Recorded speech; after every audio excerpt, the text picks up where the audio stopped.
Hello, everyone, and welcome to the eden8 podcast. I know it's been a year since I uploaded my last one, which was about language games, and for those of you who know me, I enjoy talking about language games. But I'll give a full update and overview of what I've been up to since then at the end of the podcast, just so if you don't want to hear it, you're just interested in the philosophy, this bit's for you. So today I'm gonna go back on the first ever episode that I did, which was about free will and determinism.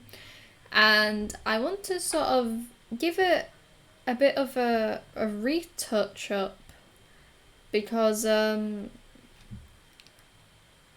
I think it could be elaborated on a lot more.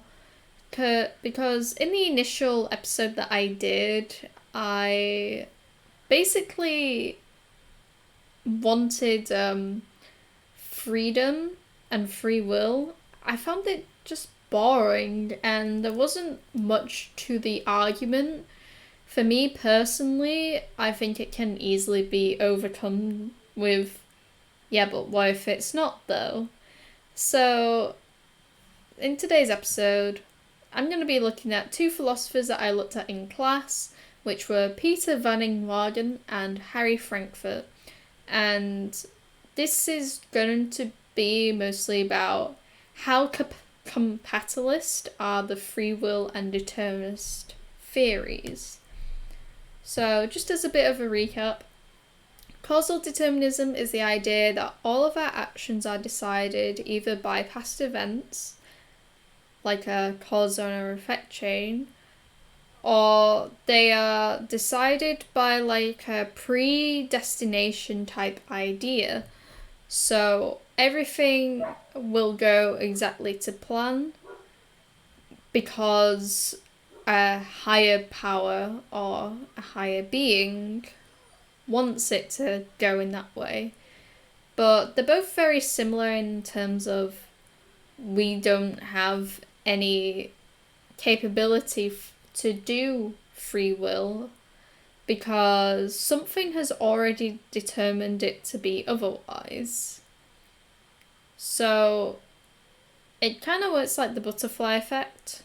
So if in the past I was really passionate about mathematics, I love mathematics, I like doing it every day, then in the future, surely my job would have something to do with being a mathematician, being a teacher of maths.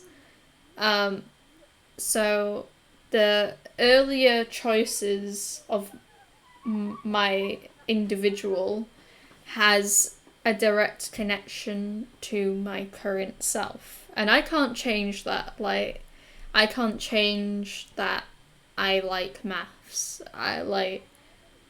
We simply appeal to different things than other people. So there's the whole argument with Van Inwagen that he says that these cause and effect chains can't be broken because we simply don't have the means to do so. And I'll go a bit more in depth with his analogy and argument later on, because this is just a brief overview.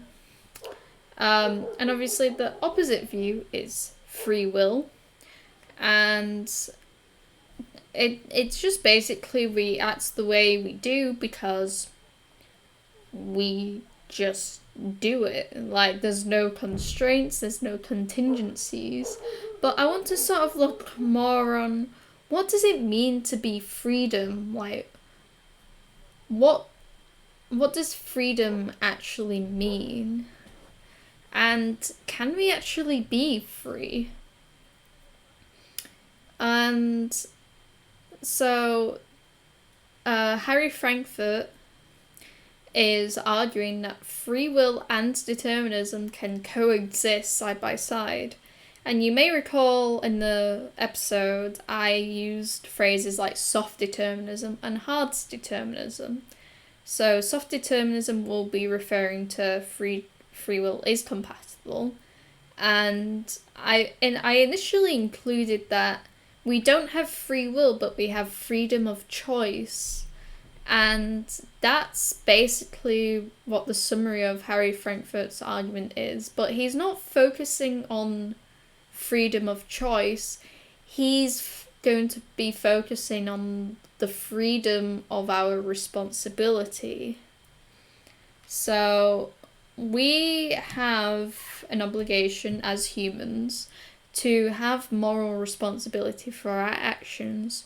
So if I, for example, decide to stab someone, I have to take the responsibility to say, well, I'm the one who decided to do that, and I'm the one who carried that out. And whether or not I was determined to do so, that's not important, because I'm clearly taking responsibility, therefore I have the freedom to choose to do that. So, but as all great philosophers know, the heart of this debate is to do with semantics. So, what is freedom? So, for me, freedom means we don't have any outside influences on our actions. We have to make the decision to stab someone, to eat an apple, all on our own and of sane behaviour, and with no one coercing us or whatever. And this seems fine on the surface, but there's a lot of things that influences like how we act and why we choose certain things, because there are the biological, psychological, social, and even political influences that dictate me to lead my life in specific ways. So right off the bat, we have a lot of biological determinism, because you don't have any control of what country you're born in, you don't have any control of what native language you speak, that just comes from what your parents speak, or obviously the country you reside in. And I can't, I don't have any power within myself to control if I was born with a heart condition. I can't control what my eye colour is. I mean, you can obviously control what your hair colour is, you can dye it, but you can't ever change that within your chromosome. And because both of my parents, if both of them had brown eyes, and both of their genes were dominant with having like brown eyes, you know, capital BB, am I right? Then the probability of me having blue eyes is 0%. So there is no other way for me to have anything other than brown eyes, unless I have a genetic abnormality, but that in itself would be predetermined before I was born. So there's quite a lot of things that are predetermined already, like the kind of clothes that I can wear. Like I have to buy like small shoes because my feet are small and I'm only 5'2", so I can't wear like really long dresses because they'll trail on the floor when I walk, that kind of thing. I can choose to do so, but I'm definitely pressured, like, socially as well. I'll get to more social constraints in a second.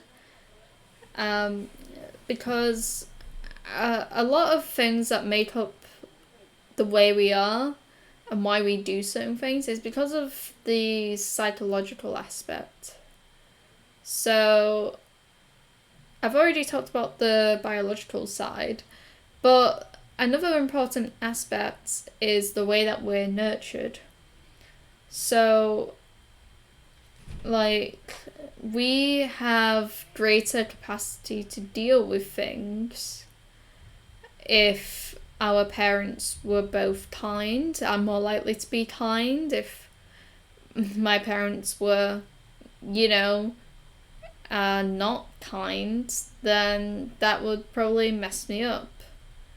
And if one of my parents had a mental illness, then I'm more likely to have a mental illness, whether it's because of I inherited it biologically or because I observed their mental illness and I internalized that, then that also has a great impact. And if you're obviously born into poverty, the way that the system is, you're also likely to be in poverty yourself.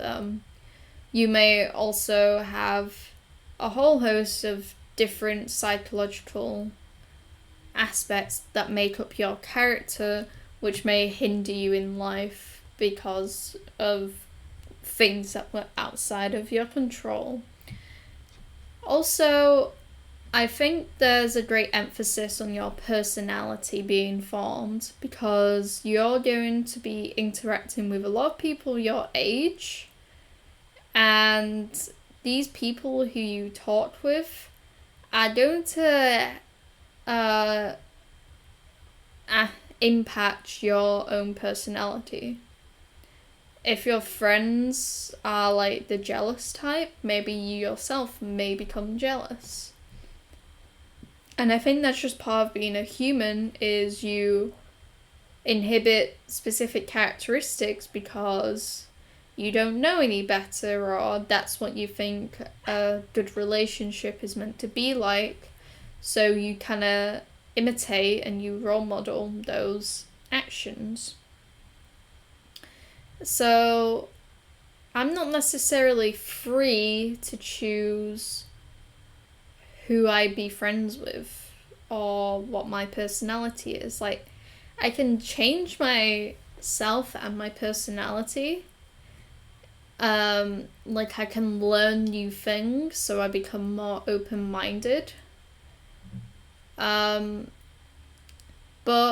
that in itself is extremely impacted by the political state of your country, which is why I'm considering political determinism here.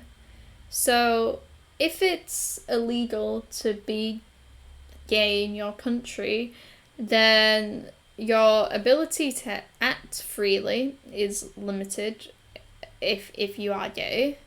And unfortunately, growing up in that environment will mean a lot of people will be homophobic because they know their country is telling them that something is illegal, something is wrong.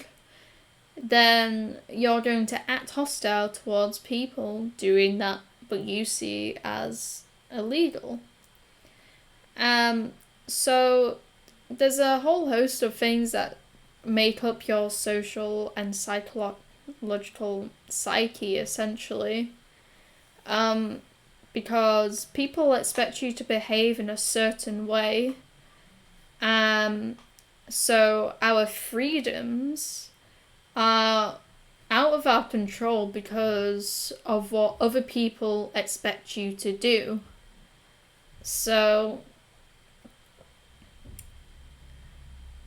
the way that we want to act is very inhibited. So once we consider all these constraints and influences on our day-to-day lives, how can we know that we are free to do anything? Because our biology is determined by something other than us. We can't choose like the school that we want to go to, like all the people we interact with at a young age. So we don't have the ability to act otherwise, because until we're like determined by like our parents or whatever, we don't have the right to make our own decisions. So this line of thought definitely seems like an incompatibilist form of determinism, because with children especially, things just sort of happen to you and you go along with it. And in the past, I've often come to the conclusion that we're going to be determined about some things, but I think we're determined to do a lot more than we than I kind of anticipated. Like, if I take the choosing what to have for breakfast, I can choose to eat the banana or the apple. How do I choose with my freedom of choice? Because surely there's no political or psychological aspects to this, but maybe it just so happens I prefer apples over bananas, but why is that? Like, the only alternative would be to believe that there is some element of free choice. But I think even with that being the case, ultimately determinism and free will can't coexist.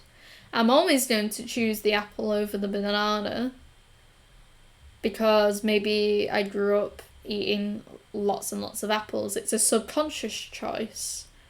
Maybe one day I'll choose a banana because I might want more potassium in my body. I might be craving a banana. But if I had true free will, then even when I'm craving the banana, I would still want to choose the apple, right?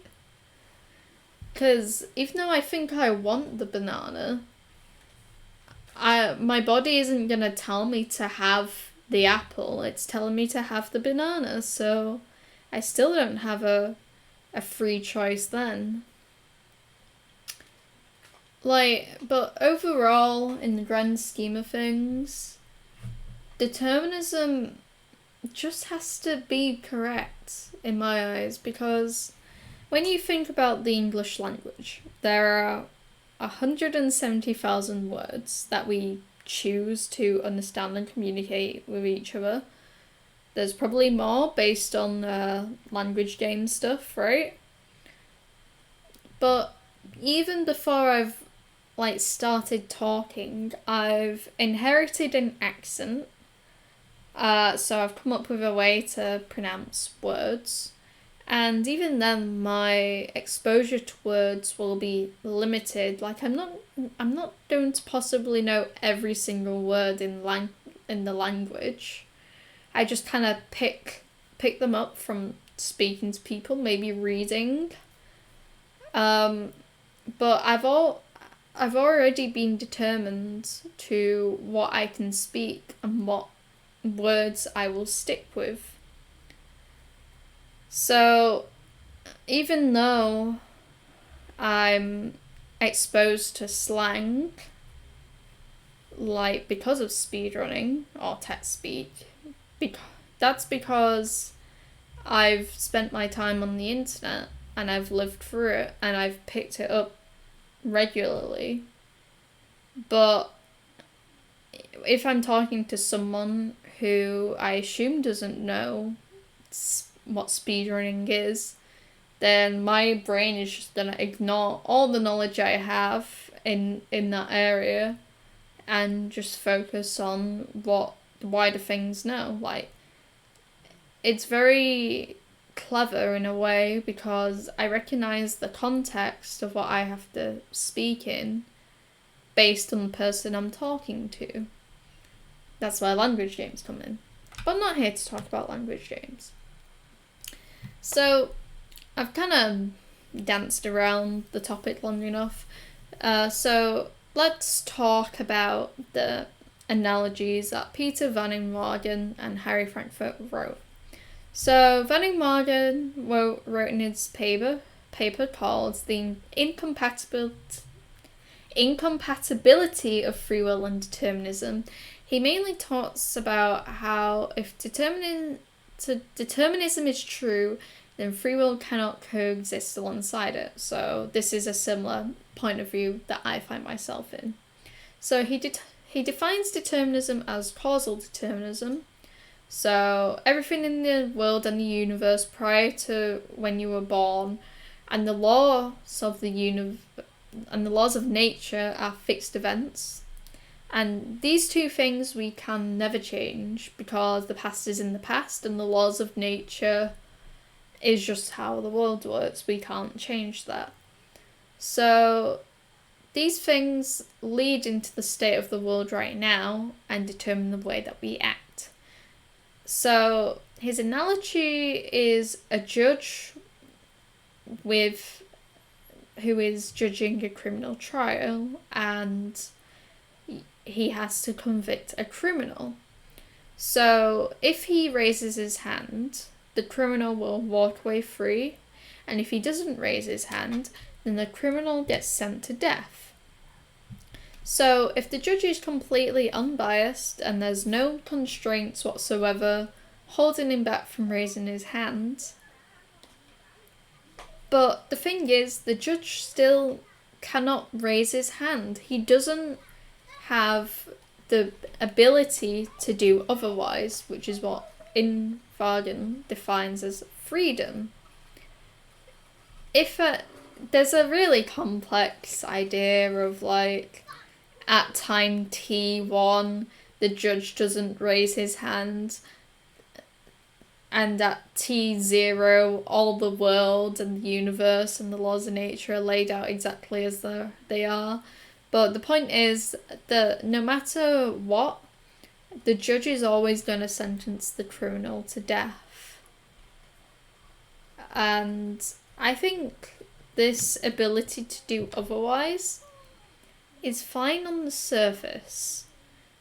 Because I feel like we as people believe we can do different things, but ultimately most times we often have forked paths and we can't choose both. There's always going to be the what if scenario, right? The butterfly effect, or maybe you believe in the parallel universe theory.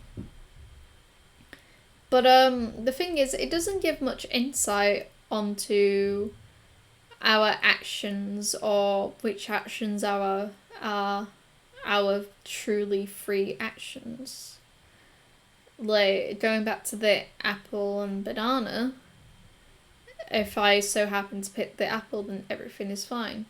But if in case I choose the orange, and in actuality, I said orange because I'm reading orange. If I choose the banana and there's no bananas in the house, then my only option is to choose the apple. Like, there's things beyond the scope of my own world that will be affecting my decisions. But this is kind of where Harry Frankfurt and compatibilism wants to come in.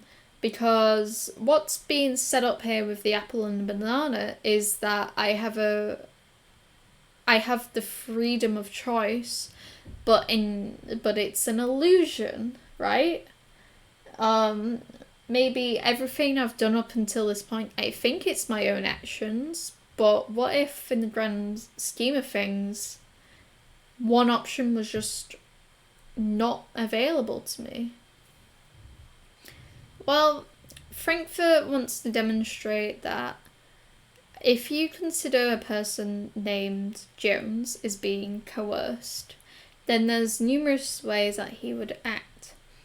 So whether Jones is being unbothered, or maybe he will panic, or he's threatened by the threat but he remains calm, Jones ends up making the decision, whether he's aware or not, that he's following the coercion. This is kind of hard to explain and simplify, but essentially, what if someone sends me a threat in the mail? One scenario is it arrives and I read it, and that's when I would be unbothered. I would do the thing anyway. Like, maybe I was always going to choose that thing. Maybe I would panic and choose to do that thing anyway.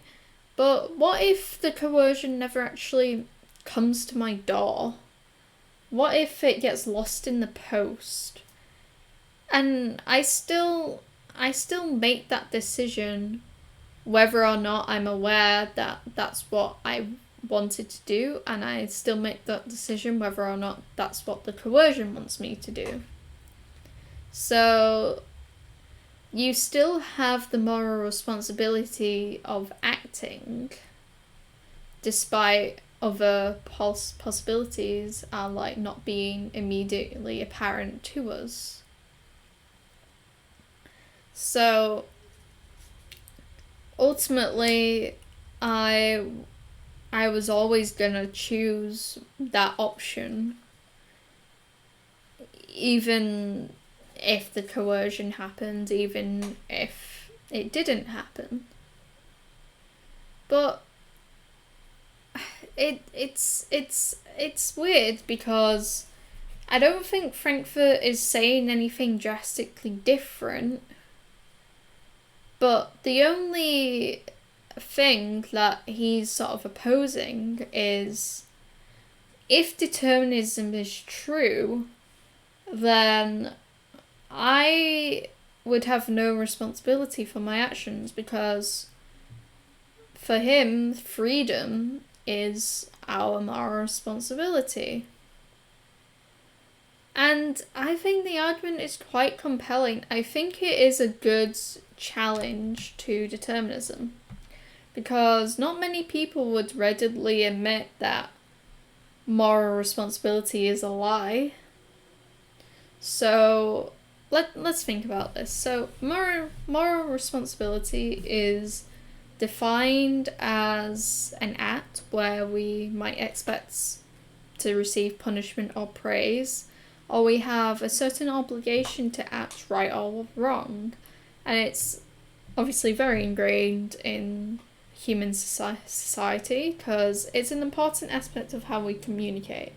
If we hurt someone, we're expected to apologise. We're expected to receive a reprimand. So that's why Frankfurt states that if an action is free, then we must have moral responsibility for that action. And if we are responsible for that action, then the act was free. So the judge is still responsible for the criminal being executed, because what if the criminal was found to be innocent after his execution? Then the judge would feel guilty, of course, and the judge himself would feel responsible for executing the criminal. We don't just say he was determined to not raise his hand. So obviously the most obvious solution here is to accept that we all have moral responsibility, and that's what gives us our freedom. However, I'm not really sure I agree with connecting responsibility with freedom. Like, it seems obvious. Like, if we use Occam's razor, for example, then I would definitely conclude that yes, we have free will. But it comes back to my earlier reservations of how much control do we have over our actions. And if determinism is right, then do we have ultimate responsibility with how we act? Like, sure, I may be held responsibility. I may be held responsible for an action that I have done, but my overall responsibility means that surely I can't be judged for the act that I have no control over.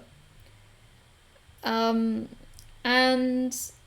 it kind of reminds me of Calvinism a bit. And if you don't know what Calvinism is, then it's basically God decides before people are born who are like the elects to go to heaven and who are like the heathens who will go to hell. And no matter what we do in our life, we will always end up in heaven or hell, depending on what God has already decided. So my ultimate responsibility in that scenario just doesn't matter. However, if this is too drastic, there is an argument by Neil Levy, and he believes that we lack free will due to luck, because in every morally significant act, we are constitutively lucky or presently lucky or both. And these each negate moral responsibility, because an agent is not morally responsible for any morally significant acts because of this luck. I did not write what is constitutive luck or what present luck is. But are we just lucky that we can act in a specific way? Like, the judge can still raise his hand. It's just extremely unlikely. So what happens in the scenario that he is lucky enough to be able to raise his hand? But I don't think that argument helps at all. Because if everything is determined based on past events, then the luck and statistics don't really matter. Like, if I flip a coin and it lands heads or tails, what if heads is going to be I'm going to choose this job, or tails I'm going to choose this other job? And everything in my life has led up to me flipping this coin. But the 50-50 chance here, the luck, won't always turn out right. So the coin will be, in essence, predetermined to land in a specific way. I know this sounds outrageous for me to say, but luck just can't exist in a determined society, because it was always going to land in a specific way, and there was no other way for it to turn out otherwise. And luck can't exist with the judge either, because that tiny chance of him being able to raise his hand, that very tiny freedom, that just can't happen, because he was always determined to not raise his hand. So even the smallest amount of luck would not be viable in that scenario.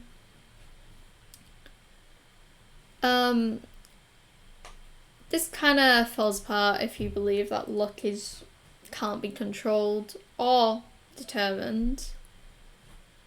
But luck changes our lives in such a drastic way, like winning the lottery, then it's always gonna happen, or it's never going to happen.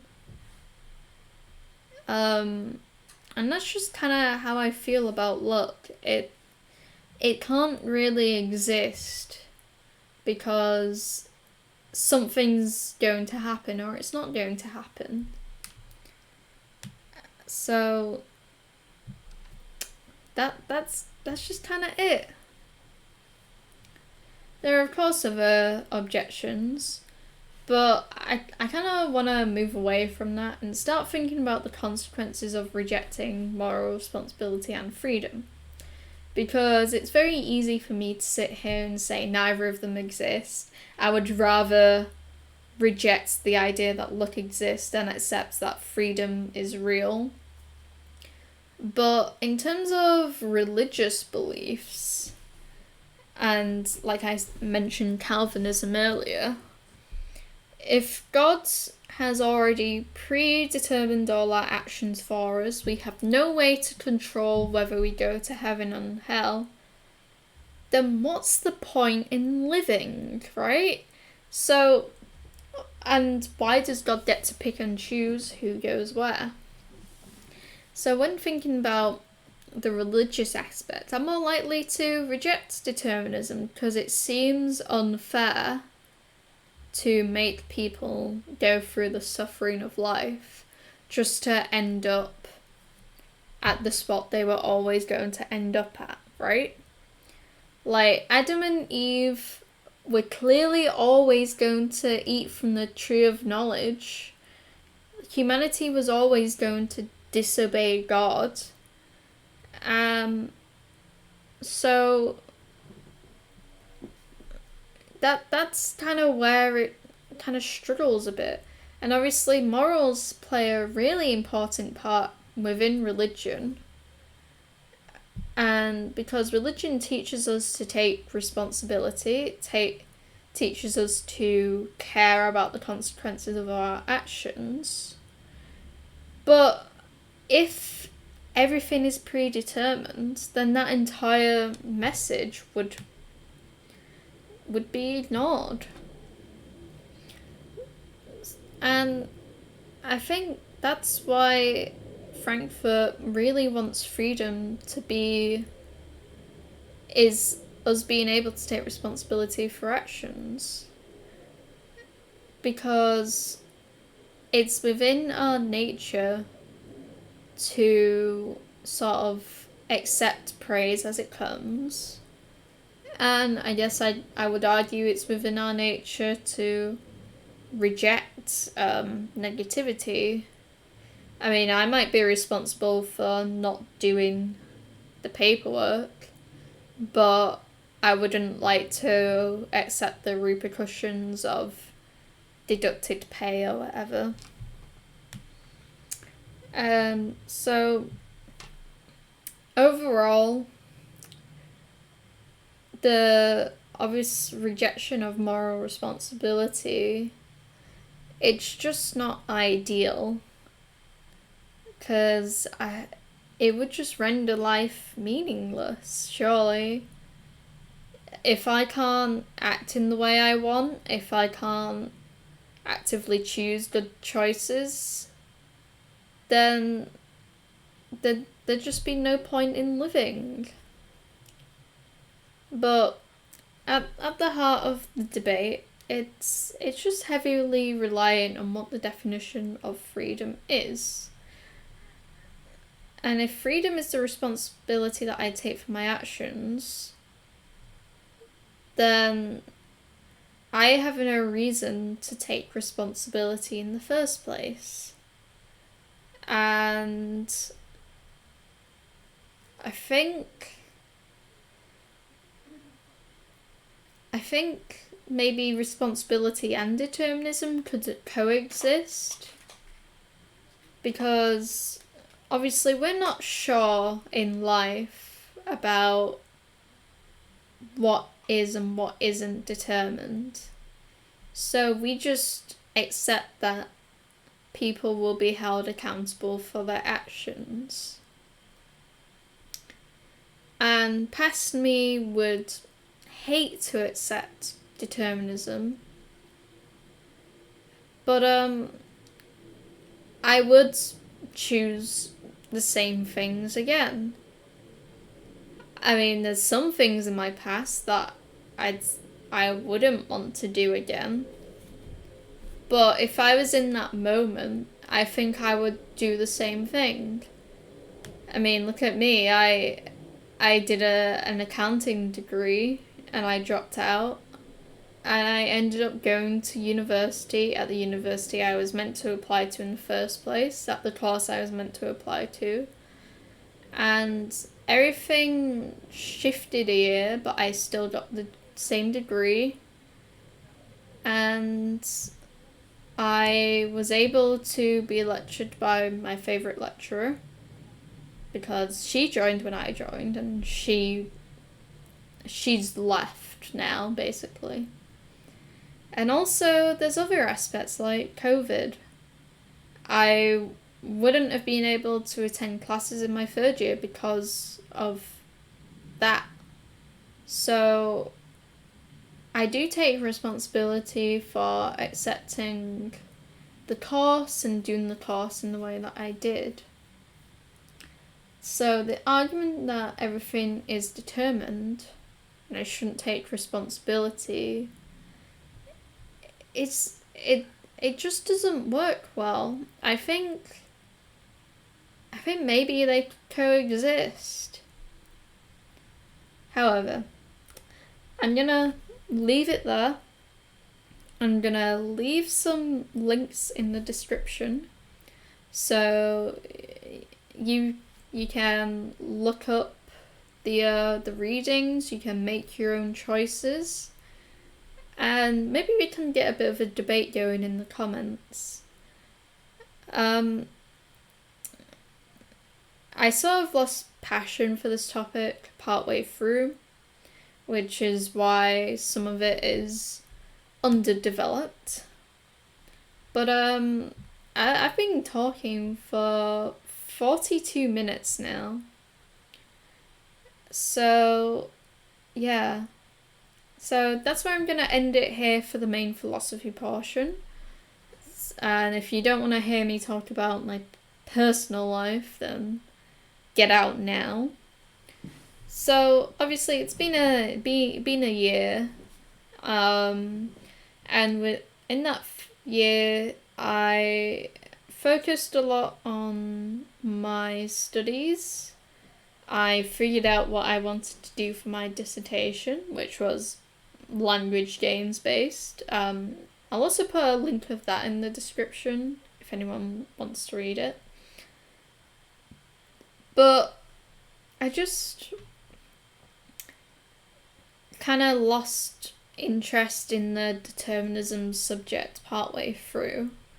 I started writing this in March and I got halfway through, but then I just kind of put it down, because March was around the time where I was writing my dissertation, and that was 8,000 words of dissertation, okay?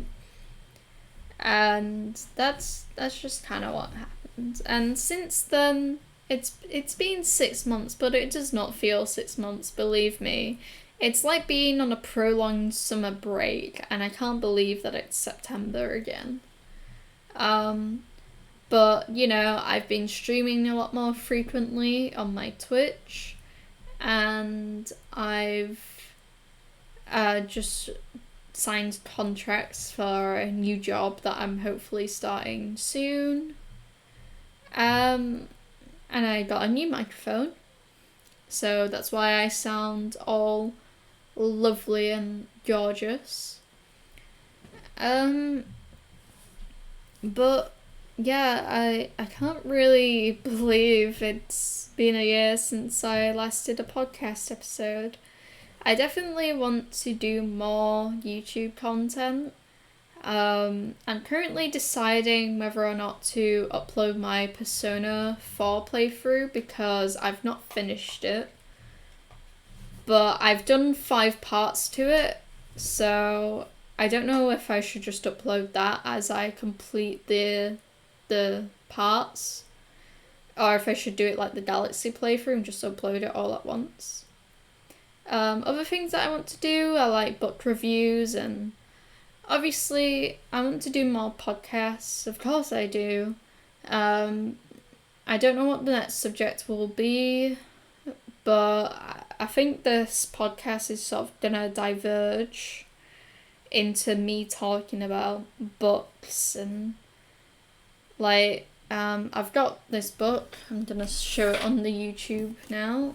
It's called A History of the Bible, and I've read a bit of it, so I think that'll be fascinating. And I've got a few video ideas, like I think comparing the Bible to the Quran would be interesting. Because Christianity and Islam are so similar, and people just don't know how similar they are. So I'm gonna get into non-fiction stuff like that. I also want to look at fiction stuff. I've bought a bunch of books. So I've got the Angel series by L.A. Weatherly. I loved those books when I first read them. So I'm gonna reread those, see if they hold up. I'm gonna reread The Hunger Games because I think there's a lot of fascinating stuff that hasn't been covered. Or like there's a lot of stuff in The Hunger Games that I missed, so I'm gonna do that. I also want to look at the philosophy within The Simpsons, so that should be another thing. I also want to reread the Don series by Michael Grant. That should be great. And yeah, there's an Super Mario Odyssey video that I want to do still.